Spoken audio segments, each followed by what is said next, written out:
باپ اپنے بیٹے سے پیار کرتا تھا اور ساری زندگی اپنی بیٹی کو نظر انداز کرتا تھا، لیکن جب وقت آیا تو غیر متوقع طور پر ایک ہی باپ اپنے 2 بچوں کے ساتھ رہتا تھا، ایک 6 سالہ بیٹی اور 4 سالہ بیٹا۔ اس شخص نے 2 بار شادی کی تھی۔ بیٹی کو جنم دیتے ہوئے اس کی پہلی بیوی کا انتقال ہو گیا، جبکہ دوسرے کا بیٹے کو جنم دیتے وقت بھی یہی حاصل ہوا۔ اس آدمی نے اپنے بیٹے سے دل سے پیار کیا، لیکن اس نے بیٹی پر کوئی توجہ نہیں دی۔ بیٹی کی جلد سخت تھی اور وہ اچھی نہیں تھی۔ اس شخص نے ہمیشہ اسے اس کی شکل پر طعنہ دیا۔ اس شخص نے اپنے بیٹے کے لیے نئے تحائف خریدے، لیکن اپنی بیٹی کے لیے شاذ و نادر ہی کچھ حاصل کیا۔ بیٹی پڑھائی میں بھی اتنی اچھی نہیں تھی، کیونکہ اسے اپنی پڑھائی کے ساتھ گھر کے تمام کام کرنے پڑتے تھے۔ اس شخص نے اپنے بیٹے کو ایک بڑے اسکول میں بھیج دیا، جبکہ اس نے بیٹی کو ایک چھوٹے سے سرکاری اسکول میں بھیج دیا۔ جب میں بوڑھا ہوگا میرا بیٹا میری دیکھ بھال کرے گا۔ والد نے ہمیشہ فخر کے ساتھ یہ ستر کی کہ کچھ سال بعد والد کا ایک حادثہ ہوا۔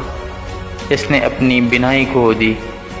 جب بیٹا 24 سال کا تھا اور بیٹی 26 سال کی تھی تو ان دونوں کے پاس خاندانی ملازمتیں تھے۔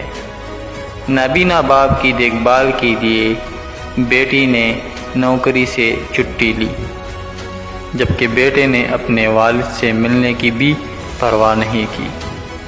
وہ اپنی ذاتی زندگی میں بہت مصروف تھا۔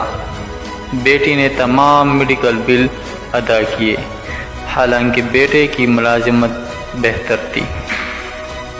وہ بے وقوف ادویات پر اپنا پیسہ خرچ نہیں کرنا چاہتا تھا۔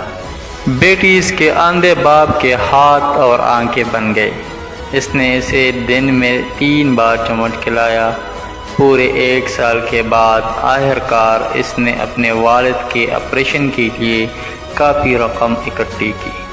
اس شخص نے تقریباً 1 سال کے اندھے پن کے بعد اپنی بینائی واپس حاصل کی۔ جب اس نے آنکھیں کھولی تو اس نے اپنی بیٹی کو وہاں کھڑا دیکھا۔ وہ اچھی نہیں لگ رہی تھی، لیکن وہ خوبصورت لگ رہی تھی۔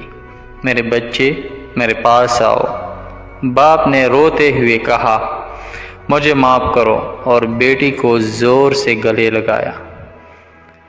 اسے ان تمام غلط طریقوں کا احساس ہوا جو اس نے ان تمام سالوں میں اپنی بیٹی کے ساتھ کیے تھے۔ اس نے اپنی زندگی اپنے بیٹے پر لگائی، لیکن اس کی بیٹی وہ تھی جو آخر میں اس کے ساتھ کھڑی تھی۔ اس کے بیٹے نے اپنے والد سے ملنے کی بھی پرواہ نہیں کی۔